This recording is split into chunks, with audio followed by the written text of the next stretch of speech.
విశాఖ ఎర్రమట్టి దిబ్బల విధ్వంసంపై సీఎంఓ అధికారులు ఆరా తీశారు. జిల్లా అధికారులతో మాట్లాడి తవ్వకాలను నిలిపివేయాలని ఆదేశించారు ఉన్నత అధికారులు. పర్యావరణానికి హాని కలిగించే ఇలాంటి చర్యలపై అప్రమత్తంగా ఉండాలని సూచించారు. ఎర్రమట్టి దిబ్బల విధ్వంసంపై పూర్తి వివరాలతో నివేదిక ఇవ్వాలని జిల్లా కలెక్టర్ను ఆదేశించింది సీఎంఓ.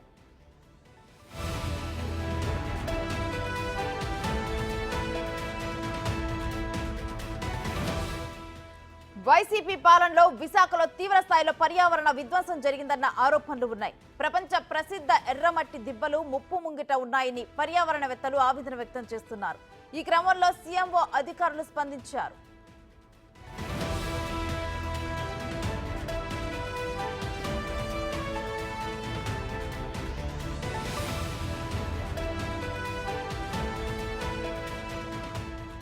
ప్రభుత్వం మారినా అధికారులు ఎలాంటి మార్పు రాలేదని స్థానికులు చెబుతున్నారు. ఇష్టానుసారంగా తవ్వేస్తున్న అధికారులు చోద్యం చూస్తున్నారన్న విమర్శలు ఉన్నాయి. ఈ క్రమంలో ఎర్రమట్టి దిబ్బల తవ్వకాలపై కలెక్టర్ ఆగ్రహం వ్యక్తం చేశారు. సర్వే చేసి నివేదిక ఇవ్వాలని ఆదేశించారు. ఎర్రమట్టి దెబ్బల దగ్గరకు అధికారులు వస్తున్నారన్న సమాచారంతో ప్రొక్లైన్లు, లారీలు, ట్రాక్టర్లతో పరారయ్యారు. తాజాగా ఎర్రమట్టి విధ్వంసంపై సీఎంఓ కూడా స్పందించింది.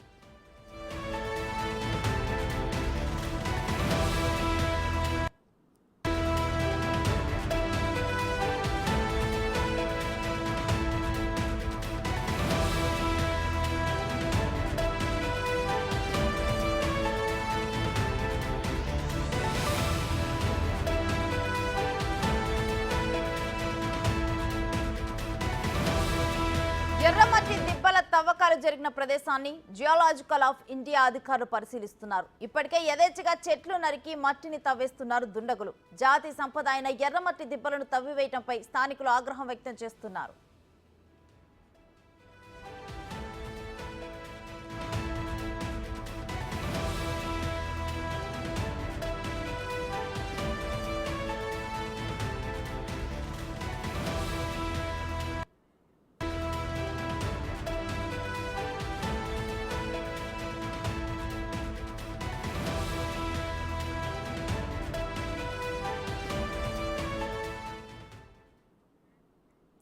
ఇక ఇదే అంశానికి సంబంధించి మరిన్ని డీటెయిల్స్ మా ప్రతినిధి రాజుని అడిగి తెలుసుకుందాం. రాజు, ఎర్రమట్టి తవ్వకాల మీద డీటెయిల్స్ ఏంటి? ఎర్రమట్టి దెబ్బలకు సంబంధించి గత కొంతకాలంగా కూడా వివాదం అయితే కొనసాగుతున్నటువంటి పరిస్థితి అయితే ఉంది. ముఖ్యంగా బొలిశెట్టి సత్యనారాయణ, బొలిశెట్టి సత్య జనసేన నాయకుడు, అదేవిధంగా పర్యావరణవేత్త దీని మీద కొన్ని ఫిర్యాదులు అయితే చేసినటువంటి పరిస్థితి అయితే ఉంది. గతంలో కూడా ఎర్రమట్టి దెబ్బలకు సంబంధించి పవన్ కళ్యాణ్ పరిశీలించినటువంటి పరిస్థితి అయితే ఉంది. ముఖ్యంగా గత ప్రభుత్వంలో 2021 నుండి వైసీపీ నాయకులు యథేచ్ఛగా ఎర్రమట్టి దెబ్బలను చదును చేసి రియల్ ఎస్టేట్ గా మార్చేస్తున్నారు. ఎందుకంటే అది పేదలకు ఇళ్ల పట్టాలు జారీ పేరుతో ఎర్రమట్టి దిబ్బలను ధ్వంసం చేస్తున్నారని ఫిర్యాదు చేసినటువంటి పరిస్థితి ఉంది. గతంలో కూడా ప్రతిపక్షంలో ఉన్నటువంటి సమయంలో పవన్ కళ్యాణ్ కూడా పరిశీలించినటువంటి దాఖలాలు అయితే ఉన్నటువంటి పరిస్థితి ఉంది. ఇప్పుడు చూస్తే ఎర్రమట్టి దిబ్బలకు సంబంధించి దాదాపుగా మొత్తము చదును చేసుకుంటూ చెట్లు వందలాది వేలాది చెట్లను నరికేసి చదును చేస్తున్నటువంటి ఉదంతం ఇప్పుడు ప్రస్తుతం అయితే కొత్త ప్రభుత్వంలో కూడా కొనసాగుతుంది. అయితే గత ప్రభుత్వ వాసన అధికారుల్లో గానీ అక్కడ ఉన్నటువంటి స్థానికుల్లో గానీ ఎక్కడా పోలేదు అనే విమర్శలు వినిపిస్తున్నటువంటి పరిస్థితి ఉంది. ఎంతో మంది పర్యావరణవేత్తలు కూడా ప్రస్తుతం ఎర్రమట్టి దిబ్బలు ధ్వంసం అయిపోతున్న దాన్ని చర్యలు తీసుకోవాలని ఇప్పుడు ఆందోళన వ్యక్తం చేస్తున్నటువంటి పరిస్థితి ఉంది. ముఖ్యంగా చూస్తే 1982లో ఈ ఎర్రమట్టి దిబ్బలకు సంబంధించి అటు Bheemunipatnam aided cooperative building society కోరిన నేపథ్యంలో దాదాపుగా 373 ఎకరాలను 373.51 ఎకరాలను కేటాయించినటువంటి పరిస్థితి ఉంది. అయితే అప్పట్లో హెరిటేజ్ కు సంబంధించినటువంటిది ఇది ఎంతో విలువైనటువంటి ఆస్తిగా పరిగణించబడింది. ఎర్రమట్టి దిబ్బలు ప్రపంచంలోనే రెండో ప్లేస్ గా భీమునిపట్నంలో ఉన్నటువంటి ఎర్రమట్టి దిబ్బలు ధ్వంసం కాకుండా ఉండాలని చెప్పినటువంటి నేపథ్యంలో అప్పుడు దీనికి సంబంధించి జియోలాజికల్ ఆఫ్ ఇండియా ఒక సర్వే నిర్వహించి 95.5 ఎకరాలను వీళ్ళకైతే కేటాయించి దాన్ని డివైడ్ చేసి మిగిలినటువంటి భూమిని సొసైటీకి అప్పగించడం అయితే జరిగింది. ఈ ఎర్రమట్టి దిబ్బలకి ఆనుకుని ఉన్నటువంటి భూములన్నింటినీ కూడా ఇప్పుడు చదును చేసి పూర్తి స్థాయిలో ఎర్రమట్టి దిబ్బలను అయితే ధ్వంసం చేస్తున్నారు. ఈ విషయం 2 రోజుల నుంచి కూడా బయటకు వచ్చినటువంటి నేపథ్యంలో కొద్దిసేపటి క్రితం ఆర్కియాలజికల్ ఆఫ్ ఇండియాకి సంబంధించినటువంటి అధికారులు ప్రస్తుతం ఎర్రమట్టి దిబ్బల్లో ధ్వంసం అయిపోయినటువంటి ప్రాంతాన్ని, చెట్లు నరికేసినటువంటి ప్రాంతాలని పరిశీలన చేస్తున్నారు.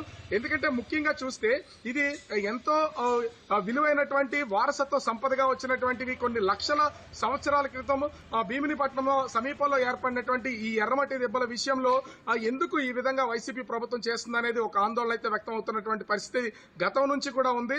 అయితే 2021 వరకు ఈ భూములకు సంబంధించి 373 ఎకరాలు ఒక లెక్క కట్టినా కూడా 2021లో తీసుకొచ్చినటువంటి ఒక జీవో ప్రకారం అప్పటి వైసీపీ ప్రభుత్వం 120 ఎకరాలను ఈ భీమినిపట్నం ఎయిడెడ్ కోఆపరేటివ్ సొసైటీకి అనుకూలంగా ఇచ్చినటువంటి పరిస్థితి అయితే ఉంది.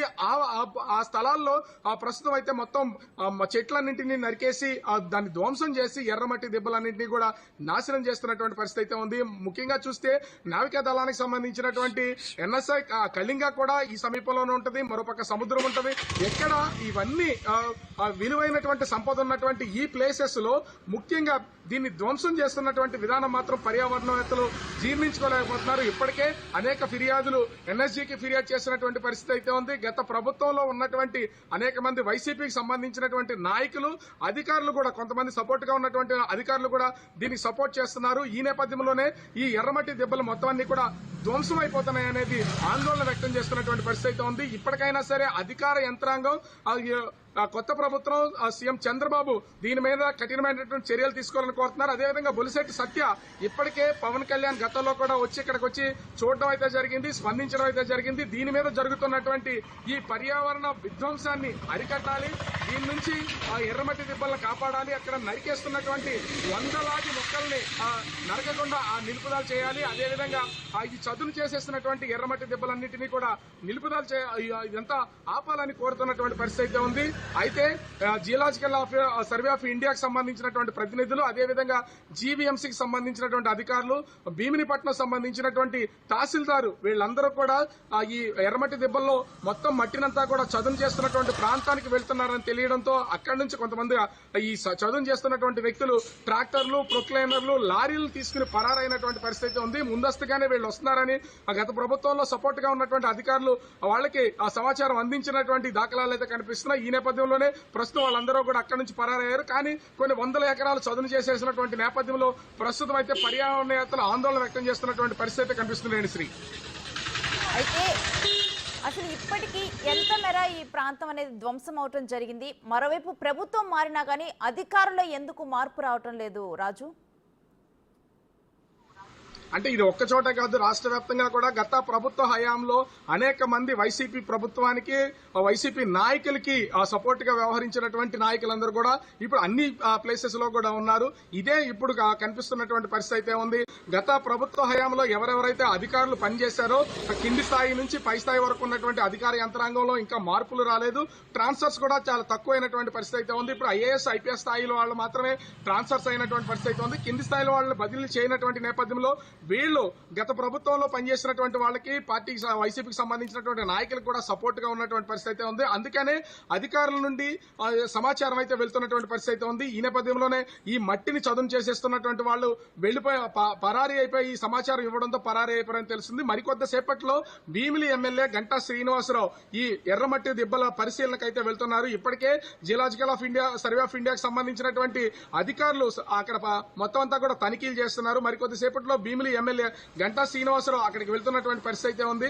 అయితే ఖచ్చితంగా సీఎం చంద్రబాబుకి ఒక నివేదిక అయితే గంటా శ్రీనివాసరావు ఇస్తారని ఇప్పటికే బహిర్గతం చేశారు. దీంతో పాటుగా విశాఖలో కబ్జాలకు గురవుతున్నటువంటి ఎన్నో భూములు ఉన్నాయి, వాటన్నింటినీ కూడా విశాఖ ఫైల్స్ పేరుతో మేము రిలీజ్ చేస్తామని గంటా చెప్తున్నాడు. మరి కొద్దిసేపట్లో గంటా ఏ విధమైనటువంటి ప్రకటన చేస్తారు, అక్కడ ఎన్ని వందల ఎకరాలు మట్టిని చదును చేసేశారు, ఎన్ని చెట్లు నరికేశారు అనేది కూడా తెలిసే అవకాశం అయితే ఉంటుంది. కానీ అధికారులు మాత్రం చాలా మందిలో మార్పు రాకుండా ఉండడం వల్ల ఈ విషయాలన్నీ కూడా బహిర్గతం కావట్లేదు. లోపలే పనులన్నీ జరిగిపోతున్నాయి. ఎందుకంటే ఇది అటు విశాఖ నుంచి భీమిలి వరకు వెళ్లేటటువంటి రోడ్డు దాదాపుగా బీచ్ ఒడ్డున 25 కిలోమీటర్లు ఉంటుంది. అటు తొట్లకొండ నుంచి ఈ ఐఎన్ఎస్ కళింగ, అదేవిధంగా ఈ ఎర్రమట్టి దెబ్బలు ఉన్నటువంటి ప్లేస్ ఈ 5 కిలోమీటర్లు ఒక బఫర్ జోన్ గా ఉంటుంది. ఇక్కడ సిగ్నల్స్ కూడా ఉండే పరిస్థితి అయితే లేదు.